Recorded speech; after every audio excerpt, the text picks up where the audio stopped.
Partai Golkar nampaknya bersikukuh untuk mengusung ketua umumnya yang juga Menko Perekonomian Erlangga Hartarto di dalam perhelatan Pilpres 2024. Persoalannya Erlangga punya beberapa catatan negatif yang bisa saja dijadikan senjata oleh lawan politiknya untuk menembak Erlangga ketika mendeklarasikan diri. Dan yang kedua, elektabilitas Erlangga termasuk papan bawah terpuruk jauh di bawah calon-calon atau kandidat yang lain termasuk Puan Maharani.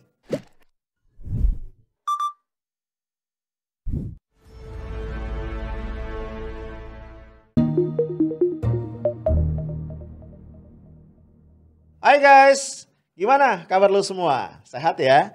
Gue doain ya, semoga urusan lu semua pekerjaan tugas lancar, udah selesai sehingga lu sekarang bisa rehat ya. Kita kumpul lagi nih ya, ini Rabu 9 Juni 2021. Gak terasa ya, waktu cepet banget. Nah bro, buat orang-orang biasa, orang awam ya kategorinya tanda kutip ya, rakyat jelata. Gue gak tega nyebut kaum duafa ya, kayak kita. Itu pemilu 2024 tuh masih lama ya. Mungkin sekitar berapa nih? 3,5 tahun ya atau 3 tahun paling enggak.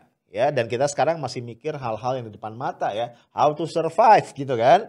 Masih ada COVID-19, kemudian krisis ekonomi dan macam-macam yang lain.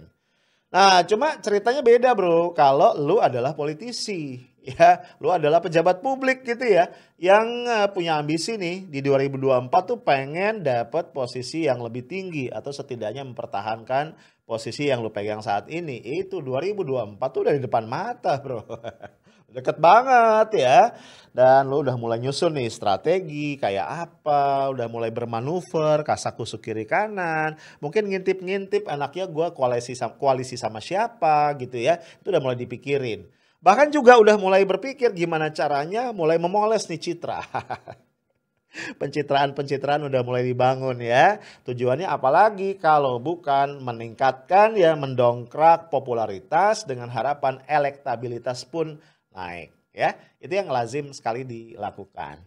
Nah bro, dalam konteks itu ya, kalau kita lihat nih ya di berbagai media ya, termasuk media-media sosial, kita mendengar bahwa Partai Golkar nih mulai panas ya, memanaskan mesin politik karena mereka berniat untuk mengusung ketua umumnya Erlangga Hartarto menjadi capres di tahun 2024 yang akan datang. Nah ini yang gue pengen bahas sama lu ya, karena banyak banget hal menarik nih terkait dengan pencapresannya Erlangga. Nah kita tahu ya, walaupun Erlangga Hartarto ini adalah ketua umum partai, tapi memang kinerja Golkar kan ya pasca Orde Baru itu nggak bagus-bagus amat ya. Ya terpuruk sih enggak, tapi Golkar ini nggak pernah jadi juara kayaknya ya. Di Pileg 2019 bro ya, Golkar itu kan di peringkat kedua ya sesudah PDIP. Jadi urutannya kan PDIP, Golkar, kemudian Gerindra. Dan kalau kita lihat dari raihan suaranya, seingat gua Golkar itu tidak bisa mencalonkan presiden sendiri. Karena kan sampai sekarang masih ada presidensial threshold 20% ya.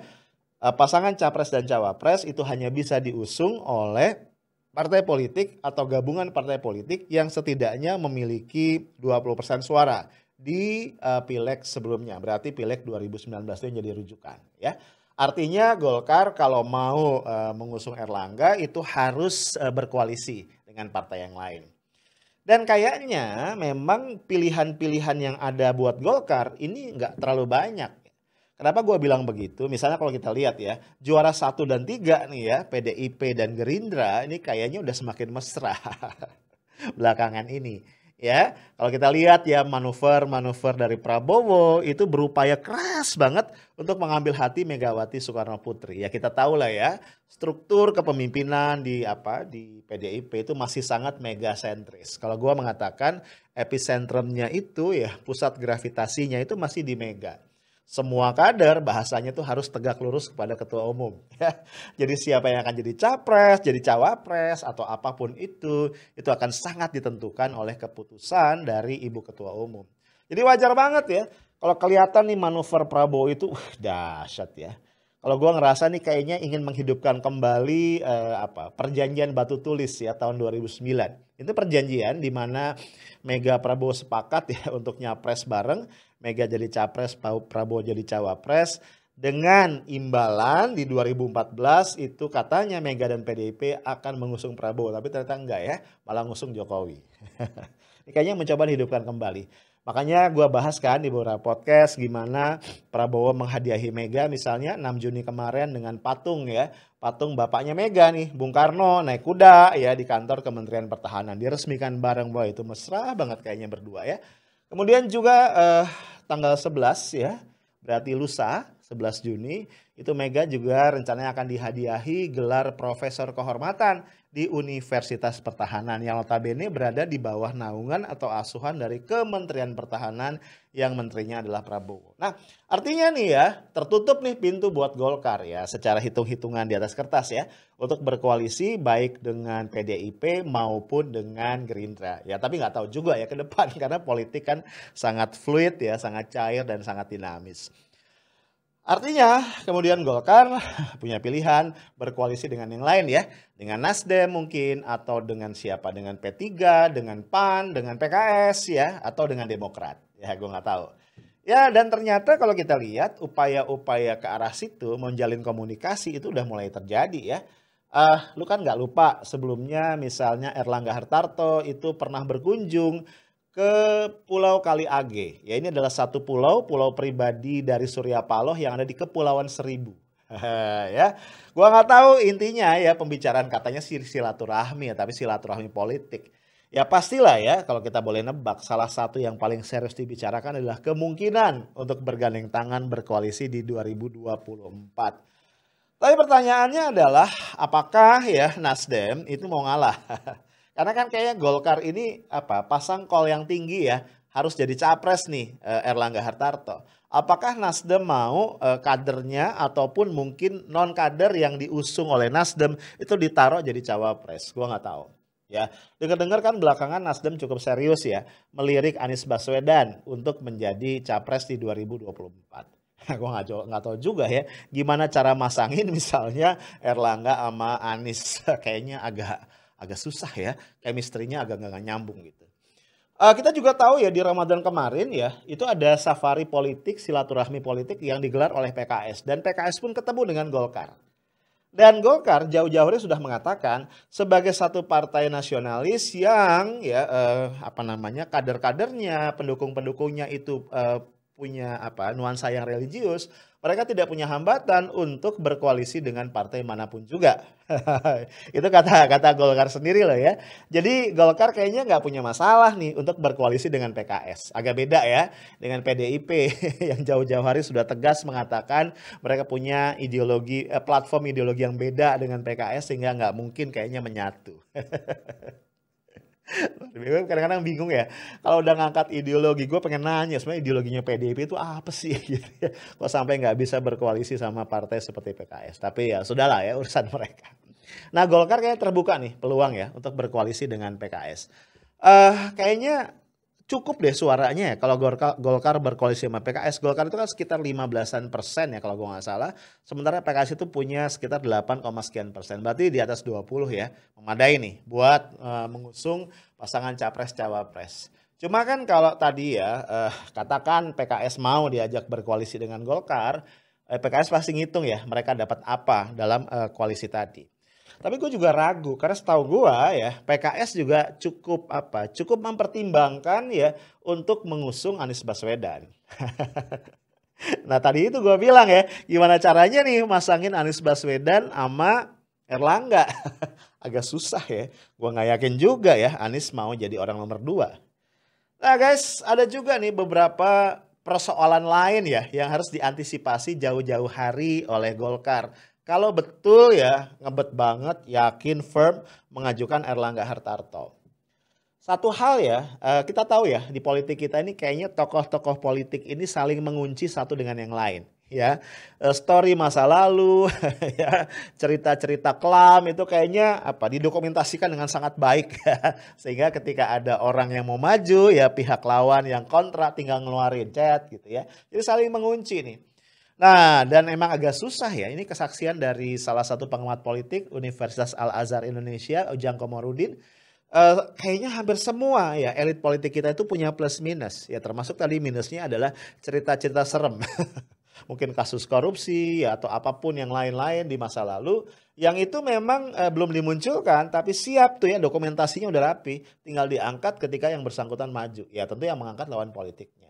Nah, tentu saja kepiawaian Golkar dalam hal ini sangat dibutuhkan ya untuk gimana caranya menghindar nih dari tembakan lawan-lawan politik kalau nanti betul-betul mulai apa yang resmi ya, formal Erlangga Hartarto deklarasi pencapresannya.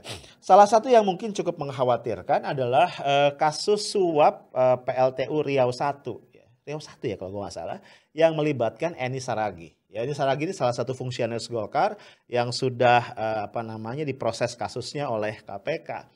Ya, kalau nggak salah dia dianggap bersalah menerima suap sebesar 4,5 miliar. Belakangan juga ada uang suap yang lain 10,3 miliar ya dari beberapa perusahaan yang terkait. Ya. Angka-angkanya ya nanti lu cek lagi ya, ini banyak banget jejak digitalnya. Nah yang menarik ya dalam proses persidangan Eni Saragih itu menyebut-nyebut nama Erlangga Hartarto ya, bahwa pernah ada pertemuan di rumah Erlangga, bahwa dia memang diberi tugas oleh Erlangga untuk memonitor ya proyek-proyek yang terkait dengan itu ya, bahwa juga ada 2 miliar dari uang yang dia peroleh itu yang sudah digunakan untuk mendanai munaslupnya Golkar. Nah ya walaupun biasa ya pastilah Erlangga membantah, masa iya ngaku, ketangkep dong ya kalau ngaku ya, pasti Erlangga membantah. Nah cuma ya gue nggak tahu ya sekuat apa bantahan itu. Dan apakah kemudian kasus-kasus serupa ini akan dimunculin lagi nih ya ketika nanti Erlangga benar-benar melakukan deklarasi pencapresannya. Nah tapi juga bro ada satu potensi persoalan lain yang ini real banget di depan mata yang kayaknya harus segera diantisipasi ya oleh Golkar kalau betul-betul sekali lagi ya kalau betul serius ya ingin mengajukan Erlangga Hartarto. Apa? Ya itu tadi ya elektabilitas. Kenapa? Karena ya walaupun gue secara pribadi gak sepenuhnya percaya sama survei-survei politik, survei-survei capres-cawapres, ya tapi ya bisa jadi gak seluruhnya salah juga. Jadi cukup perlulah kita lihat, kita tengok ya minimal jadi referensi. Apalagi kalau hasilnya konsisten ya antara lembaga survei yang satu dengan lembaga survei yang lain. Dan ini berlaku untuk Erlangga. Ya sayangnya konsistennya bukan konsisten di atas, tapi konsisten di bawah. Jadi kalau kita cek berbagai lembaga survei yang sudah merilis hasilnya beberapa waktu belakangan, hasil yang dicapai Erlangga ini ya bukannya minim ya, tapi bahasa lebih tepat mungkin cukup menyedihkan. Oke, gue kutipkan beberapa ya bro, buat lu semua nih, lu juga bisa lihat di tayangan ya. Misalnya yang pertama dari Akar Rumput Strategic Consulting. Namanya kenapa akar rumput ya? Mungkin maksudnya dari masyarakat gitu ya. Ini dirilis 22 Mei 2021. Jadi masih hangat ya. Respondennya 1.200 dengan metode samplingnya acak ya. Ini ternyata di atas ya lo lihat. Anies Baswedan, Prabowo, Ganjar, Sandiaga Uno, Ridwan Kamil dan seterusnya. Paling bawah Erlangga Hartarto itu 3,83%. Misalnya bandingkan dengan Anies yang 17,01%. Berat ya. Makanya gue bilang tadi, apa ya Anies mau jadi nomor 2 kalau dipasangkan dengan Erlangga? Apa ya Erlangga mau jadi nomor 2 juga kan? Kemudian indikator politik Indonesia ini rilisnya 4 Mei 2021. Respondennya sama 1.200 simple random sampling. Ganjar, nah Ganjar peringkat pertama bedanya sama Anies sedikit. Ada Prabowo, Ridwan Kamil segala macam ya, kemudian turun ke bawah Erlangga 1%. Even Erlangga ini di bawah Puan Maharani, di bawah Hovifah. Kacau ya. Kemudian Indonesia Political Opinion ya, respondennya 1.200, ini 10 April 2021, multi-stage random sampling. Agak beda ya, antara simple random sampling sama multi-stage ya, tapi ntar kapan-kapan gue jelasin. Anies di peringkat pertama 15,8, Ganjar peringkat kedua, terus ada Sandi Uno, Ridwan Kamil segala macam. Puan Maharani 1,6 dan Erlangga lagi-lagi di bawah Puan yaitu 1,5 ya. Kemudian dari Saiful Mujani Research and Consulting ya. Respondennya 1064, metode surveinya random 1 April 2021. Prabowo di peringkat pertama, ya walaupun gua agak nggak percaya sih ya, 20,8, Anies peringkat kedua 13,1, Erlangga again di peringkat paling bawah 0,5%. Jadi kisarannya dari 0,5 sampai paling tinggi itu adalah 3,83%. Jadi cukup konsisten ya, konsisten di bawah. Jadi tadi kita lihat ini akan menjadi cukup berat ya atau sangat berat ya bahkan untuk mesin politiknya Golkar ya. Kalau memang mau mengangkat nama Erlangga dalam beberapa tahun ya 2-3 tahun, nggak sampai 3 tahun ya 2 tahun lah ke depan ya supaya memang layak untuk disandingkan atau dikompetisikan, dikontestasikan dengan kandidat-kandidat yang lain, nama-nama besar Anies Baswedan misalnya, Ganjar Pranowo atau kalau sesama ketua partai itu dengan Prabowo Subianto. Even masih di bawahnya Puan. Ya bro, artinya juga ya ini akan menjadi pertimbangan pasti untuk partai-partai papan tengah yang akan diajak atau dibidik untuk diajak berkoalisi oleh Golkar. Ya tadi gue bilang misalnya P3 pasti mikir ya, apa untungnya nih gue koalisi sama Golkar, ya kan? PKS, PKS pasti punya posisi tawar yang cukup baik ya, karena suaranya sekitar 8% lebih. Gitu. Nah ini PR yang gue nggak tahu, apakah kemudian Golkar sudah punya strategi yang jitu nih ya, untuk mengatasi tadi dua hambatan ini. Satu tadi ya potensi bahwa ada borok-borok lama yang dikorek-korek lagi dan kemudian dipanasi, digoreng sampai gosong sehingga kemudian jadi batu sandungan. Dan yang kedua ini yang lebih real lagi adalah elektabilitas Erlangga yang masih sangat-sangat rendah. Nah, tapi memang kalau gue lihat ya, belum ada sih kayaknya strategi yang top chair lah dari Golkar. Ini kalau gue baca-baca baru sebatas masang baliho atau videotron gitu ya untuk mengenalkan sosok Erlangga. Maksud gue gini loh ya, kalau gue jalan-jalan di komplek rumah gue aja di tiap belokan itu ada baliho tokoh politik. Ditambahin lagi Erlangga, emang orang lihat kagak bro? Karena kalau naik motor lu lihat baliho lu nabrak, jadi males banget. Jadi kalau strateginya sekedar pasang baliho ya kan di berbagai perempatan, gua rasa basi banget ya. Apa iya kemudian bisa mendongkrak citranya Erlangga dalam waktu cepat. Ya guys, lagian gue juga bingung ya, kan gini ya. Erlangga itu kan sebenarnya punya panggung politik yang cukup baik ya. Ya nggak sih? Selain Ketum Golkar kan dia adalah Menko Perekonomian. Ya lu bayangin aja. Ditambah dia itu adalah ketua Satgas, bukan ketua Satgas. Ketua tim penanggulangan COVID dan pemulihan ekonomi nasional. Ketua KPC PEN. Lu bayangin aja di kondisi COVID gini, krisis ekonomi. Kalau Erlangga itu bisa tampil ya dengan kebijakan-kebijakan, dengan manuver yang solutif, oh dahsyat ya. Dia nggak perlu pasang spanduk, dia nggak perlu pasang videotron atau baliho gitu loh. Ya, ini yang gue sayangkan ya dari banyak politisi kita ya. Kok sibuk tadi ya dengan manuver-manuver yang cuman gimmick doang ya. Harusnya kalau dia perform ya dia nggak butuh itu. Nah, gue juga nggak tahu ya apakah itu semua dioptimalkan. Jadi repot deh sekarang ya kan. Tinggal 2 tahun atau 3 tahun lagi akhirnya cari cara gimana cara buat ngedongkrak. Nah, dampak yang gue khawatirkan adalah bro kemudian ya nanti nggak fokus nih. Gue nggak tahu lagi nih apakah Erlangga di hari-hari ke depan masih akan fokus sama tugasnya. Kemarin aja kayaknya nggak fokus. Gue mikir-mikir apa sih lompatan dalam bidang ekonomi misalnya yang itu meningkatkan kesejahteraan rakyat. Yang gue inget tuh hal-hal yang nyebelin masyarakat. Kayak apa sih misalnya Omnibus Law Undang-Undang Cipta Kerja. Itu kan urusan Menko Perekonomian ya gak sih? Apalagi sih undang-undang Minerba misalnya kan urusan Menko Perekonomian juga. Ya, jadi gue khawatir ya upaya Erlangga untuk menaikkan elektabilitas, popularitasnya akan semakin susah. Kalau tadi yang dikenang oleh masyarakat ya kolektif memori publik tentang seorang Erlangga justru adalah hal-hal yang tidak positif. Nah bro itu aja sebenarnya PR-PR-nya ya. Cuma again yang gue pengen garis bawahi adalah kelihatan banget ya politik kita itu masih sangat politik yang sangat-sangat elitis ya. Politik para elit bukan politik akar rumput ya. Jadi artinya yang ribut mereka sendiri aja. Dan kemudian rakyat cuma disuruh nonton. Dan yang lebih menyakitkan lagi adalah nggak ada ya nggak kerasa impact. Emang kalau Erlangga kepilih terus apa gitu ya. Emang kalau Erlangga bermanuver nih secara politik terus rakyat dapat apa.